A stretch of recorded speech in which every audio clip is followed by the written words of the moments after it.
Welcome to Breaking News. I'm Miley and bring for you latest news on today.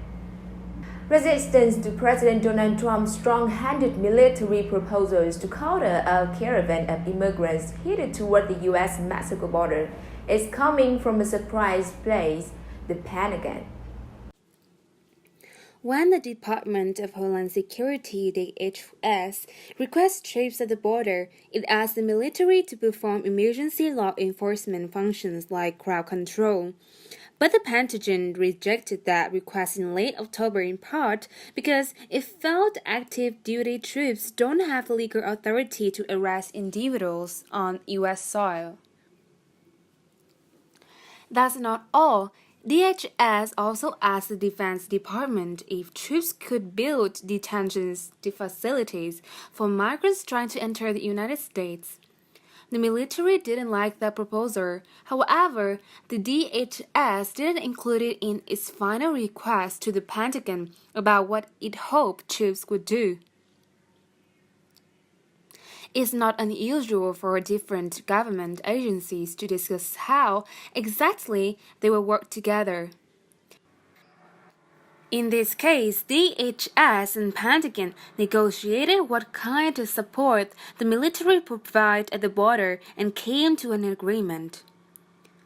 That's why it's so striking that Trump continued to say the military would take actions it likely won't.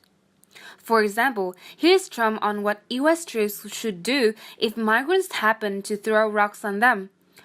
Consider it a river, he said last Thursday. When they throw rocks like they did at the Mexico military police, consider it a river.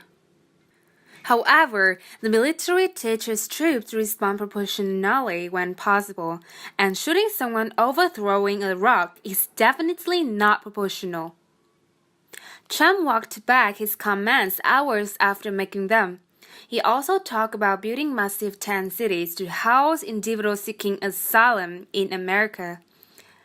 But the military declined to do that too, and it's now unclear who, if anyone, would do it. U.S. troops can detain, arrest, or search anyone at the border. That's a law enforcement function. And the military can't perform those duties on U.S. soil unless there's no other way to enforce the law.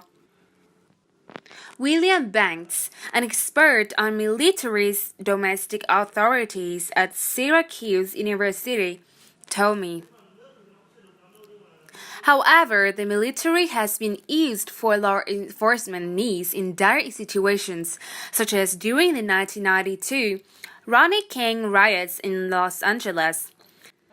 Then President Bush invoked the Insurrection Act to enforce the law because he deemed it impossible for other law enforcement to do so.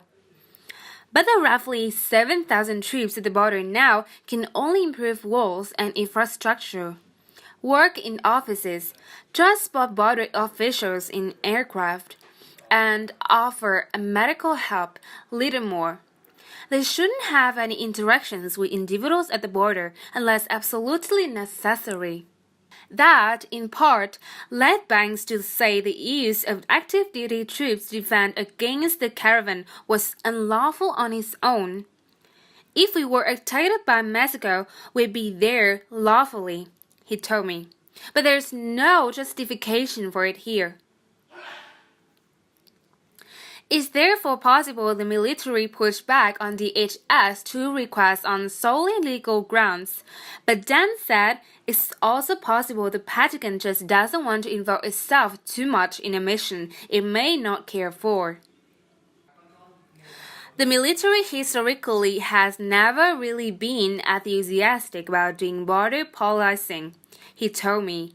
They have much bigger fish to fry. And this story appears in Breaking News, a news famous on the latest tweets and turns around the Pentagon is resisting Trump's. Subscribe and follow us along with more about Trump administration policy and the situation of election. And with that, ladies and gentlemen, we have reached the duration of today's program. Thank you for watching.